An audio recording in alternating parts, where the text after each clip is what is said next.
Alright, so I watched the EDP445 documentary, The Sick Mind of EDP445 by Mike Klum, and I gotta say, man, this was a pretty good documentary. I watched the whole hour and a half documentary when it premiered last Sunday, and I have watched it a few other times as well.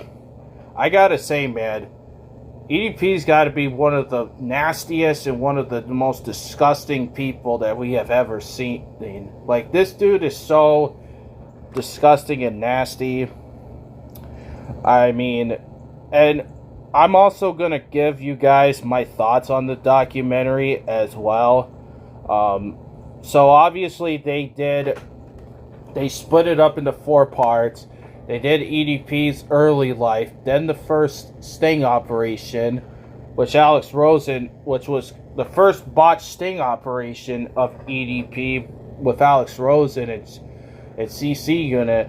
And I will say, to this very day, Alex Rosen is the sole reason why EDP is still walking free, because had this clown done it the proper way, and absolutely did it more professionally, more than likely we wouldn't be talking about. More than likely, this documentary wouldn't have been a thing had he done the right job.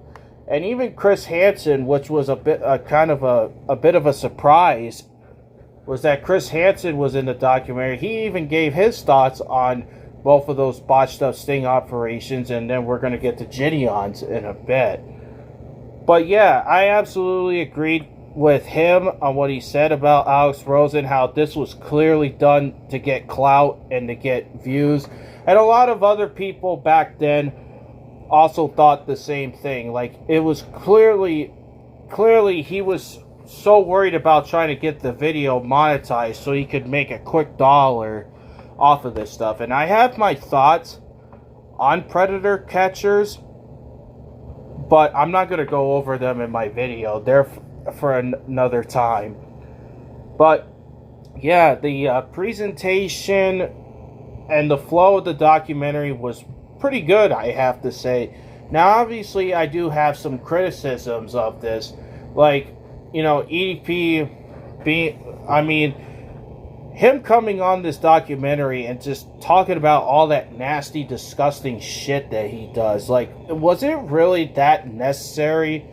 Well, I can understand what he did as a pedophile and such, because that was the point of the documentary.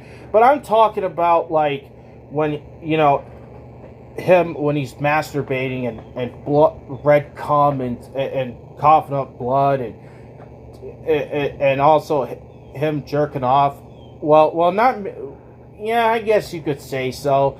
But also him sending pictures of his own poop and stuff. Like, did we really need to hear that shit? Or even worse, him admitting that he masturbated in a woman's bathroom at like a TJ Maxx or something, and he admitted it, and he admitted that he did that. So it's like, did we really have to hear this shit? Like, ugh, that just shows you how disgusting he is. And another thing that this documentary also exposed is just, how much of a porn addiction he has, but also just how dangerous and delusional he really is. Like, he's so dangerous. Like, this guy is dangerous. Like, he admitted to 16 crimes.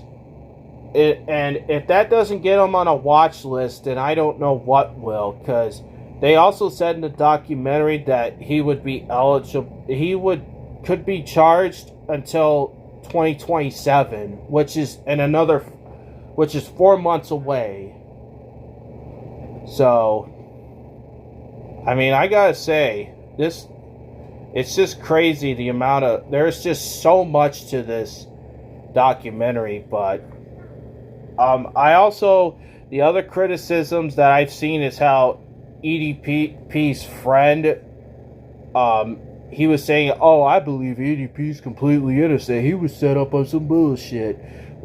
Like, no, EDP is not innocent, and there is tons of undeniable proof and evidence that he is a pedophile. Like, he absolutely is a pedophile.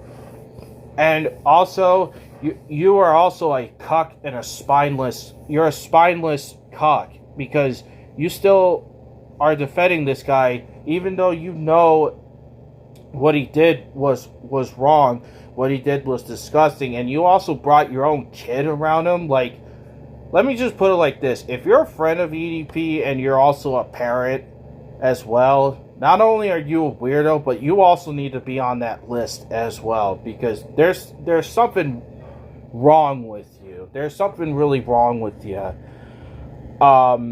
Now, I will say for the most part, this documentary was pretty good. Now, I kind of feel like, in a way, it was kind of pointless, because it's like, I mean, it's not bad, but it's just why?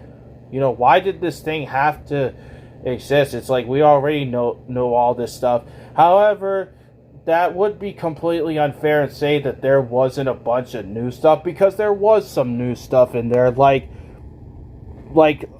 new details surrounding the Gideon's second sting operation and Kayla Hodgkins, and how she's claiming that she's not only a victim of EDP but of Gideon and such. And I have my own thoughts about that as well, but I'm not going to get into all of that.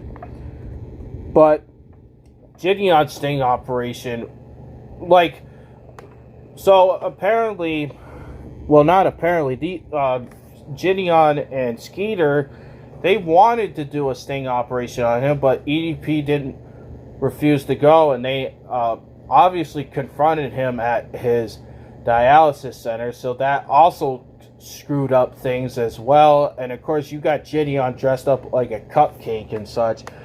That was clearly for views and for clout as well. And another thing too was, for over a month, Gideon hyped up the video so much, and then, like, before it came out, eventually a few weeks go by, and he's like, "You're not gonna get this video anytime soon, guys," and such.